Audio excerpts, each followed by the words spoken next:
Sepasang kekasih sedang menyelam ke laut. Pria itu secara tidak sengaja mengambil pisau berlapis emas di dasar laut. Kemudian mereka menemukan pesawat jatuh di dekatnya.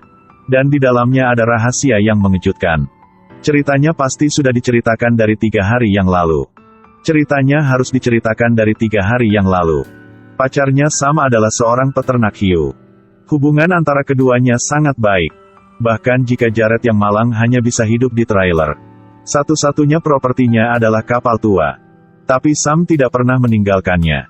Jared dulu bekerja untuk kapten pemburu harta karun. Sekali badai meniup pasir di dasar laut 10 tahun yang lalu. Mengungkapkan artefak yang tersembunyi di tanah berabad-abad yang lalu. Kapten pada waktu itu menemukan harta karun itu, jadi dia menghasilkan banyak uang. Sejauh ini, dia telah memiliki kapal harta karunnya sendiri dan ratusan anak buah. Baru-baru ini, badai datang lagi. Tapi Jared menolak undangan kapten. Dia akan memperbaiki perahu kecilnya untuk pergi mencari harta karun itu sendiri. Sahabat Jared datang ke sini untuk berlibur, dan membawa pacarnya, bernama Amanda. Sahabat adalah seorang pengacara terkenal. Sekarang, dia sudah memiliki villa di tepi laut. Jadi dia membantu gangster memenangkan gugatan.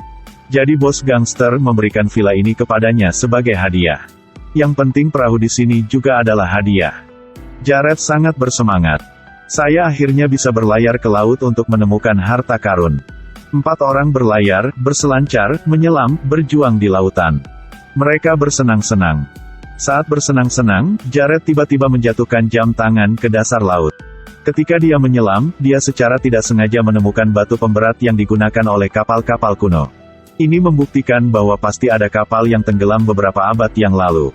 Jared dengan penuh semangat memimpin semua orang untuk mengikutinya ke laut untuk menggali harta karun. Benar saja, mereka menemukan banyak benda kuno. Apalagi, Jared menggali pisau berlapis emas. Dia terus mencari di dasar laut ketika dia menemukan kilatan cahaya tidak jauh. Jared berenang ke sana dan melihat pesawat lagi. Mereka mengambil senter dan bersinar di dalam. Kemudian ditemukan bagian dalam pesawat penuh dengan obat-obatan. Pengacara Brice dan Amanda ingin menelan semua obat ini untuk menghasilkan banyak uang.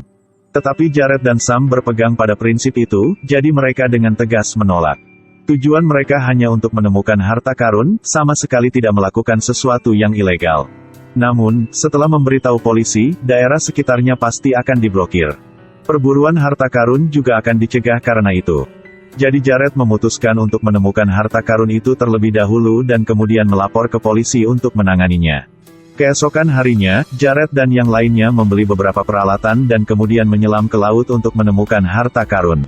Brice menggunakan detektor logam untuk menemukan target. Jared menggunakan sandblaster untuk menemukan barang antik. Mereka mencari di mana-mana, telah menuai banyak barang antik. Sementara semua orang tidak memperhatikan, Amanda ingat obat-obatan itu, jadi dia diam-diam masuk ke pesawat. Tapi sembarangan memotong tangki oksigen dan menempatkannya dalam bahaya. Jared naik ke kapal dan tidak melihat Amanda, dia merasa tidak enak. Jadi cepat menyelam ke dalam pesawat. Amanda beruntung bisa diselamatkan. Sementara Jared dan pacarnya sedang berenang di laut. Lalu dia secara tidak sengaja mengambil pisau berlapis emas. Berdasarkan tulisan di atas lalu carilah buku-buku kuno. Jared menemukan itu milik bajak laut terkenal ratusan tahun yang lalu. Berdasarkan spekulasi waktu, kapal itu kemungkinan besar adalah kapal pedagang kaya yang tenggelam tahun itu. Pada awal pecahnya perang saudara, saudagar itu mengambil semua uangnya di atas kapal dan melarikan diri. Di tengah jalan, dia dirampok oleh bajak laut dan sayangnya kapalnya karam. Jared menebak bahwa apa yang mereka temukan adalah harta karun legendaris. Tanpa diduga, keesokan harinya ketika mereka mencari harta karun itu. Kemudian 2 berandalan menargetkan mereka. Mereka menyelinap ke dalam perahu dan mengobrak-abrik barang-barang mereka. Jared dan Brice menemukan sesuatu yang tidak biasa. Segera kembali ke perahu untuk mengusir mereka. Jared mengenali topi yang mereka jatuhkan. Mereka bisa menjadi bawahan kapten mencari harta karun. Jared segera pergi mencari kapten untuk ditanya. Tapi dia masih menyangkalnya. Ini membuat Jared merasakan bahaya besar. Jika tidak meningkatkan produktivitas, cepat atau lambat harta itu akan ditemukan oleh kapten. Masalahnya adalah mereka tidak punya uang untuk membeli peralatan kelas atas. Brice mengambil kesempatan untuk mengusulkan penjualan obat-obatan. Ambil saja beberapa dari mereka dan mereka akan punya uang untuk membeli peralatan. Dari mana 150 tahun harta telah digali? Memikirkan pengalaman Brice selama bertahun-tahun melindungi pengedar narkoba, Jared sedikit terguncang. Saya tidak ingin melewatkan harta karun yang udah di tangan. Tapi akhirnya dia tetap menolak tawaran Brice. Tidak menyangka Brice dan Amanda memutuskan untuk jual sendiri. Malam itu, keduanya mencuri sekantong narkoba. Kemudian temukan pengedar narkoba yang berkolusi dengan Amanda untuk menjual. Seperti domba-domba udah mau masuk ke mulut harimau. Brice dan Amanda ditahan di tempat. Jared mendengar berita itu dan segera datang untuk membantu. Jadi obat-obatan ini awalnya diangkut oleh mereka. Mereka mengirim orang untuk mengambilnya kemana-mana tetapi pada akhirnya tetap tidak dapat menemukannya.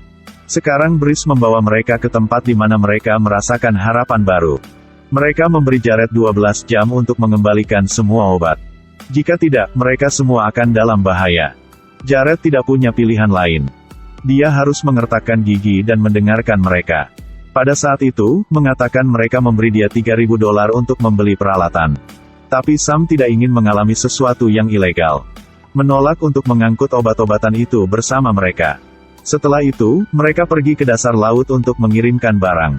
Tapi tiba-tiba, seekor hiu diam-diam mendekati mereka. Tiba-tiba terdengar teriakan.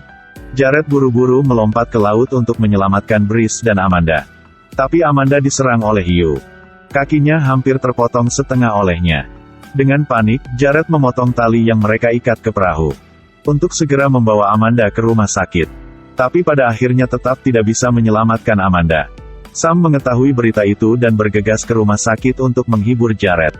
Mereka bertiga berdebat tanpa henti karena ini, tidak ada yang mau mendengarkan. Pada saat yang sama, pengedar narkoba datang dengan senjata untuk mendapatkan narkoba. Mereka bertiga dengan cepat pergi dan melarikan diri. Jared menyuruh Brice dan Sam mengemudi dulu. Dan Anda pergi mencari mereka untuk menegosiasikan.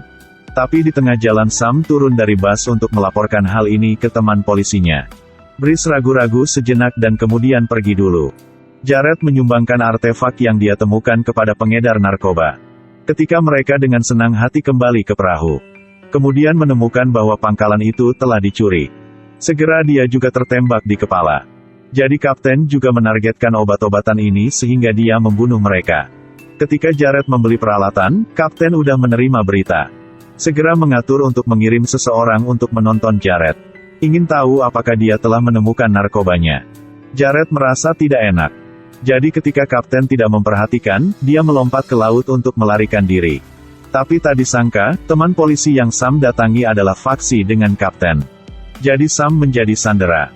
Jared mau tidak mau kembali untuk menyelamatkannya. Dia meyakinkan Brice untuk pergi bersamanya untuk menyelamatkan Sam. Mereka berdua mencekik satu anak buah terlebih dahulu. Lalu Jared melemparkan pedangnya ke mata musuh. Memanfaatkan sifat haus darah hiu untuk mengubahnya menjadi makanan bagi hiu. Dan sekarang Sam diseret ke dalam air oleh anak buah, dia juga memutuskan untuk bergerak gak mau mati. Ketika hiu hendak menyerang, dia menendang orangnya. Biarkan dia meningkatkan makanan untuk hiunya. Sam dan Brice sama-sama keluar dari bahaya sekarang. Hanya kapten dan Jared yang tersisa untuk saling bertarung. Selama pertarungan, keduanya masuk ke pesawat. Jared segera memasang perangkap di sana. Tidak menunggu kapten selesai memuat amunisi. Dia menembak tangki oksigen untuk meledakkan pesawat. Kapten tewas di tempat. Dan Jared berhasil melarikan diri tepat waktu. Setengah tahun kemudian, Jared dan yang lainnya terus menyelamatkan kapal Zephyr itu. Ketika mau angkat meriam, kawat baja tidak dapat menahan beban, jadi putus. Bubuk mesiu tenggelam ke dasar laut, menghancurkan lambung kapal. Mengungkapkan emas batangan emas. Mereka akhirnya menemukan harta karun besar senilai setidaknya 600 juta uset. Oke, film hari ini berakhir di sini. Sampai jumpa di video selanjutnya, bye.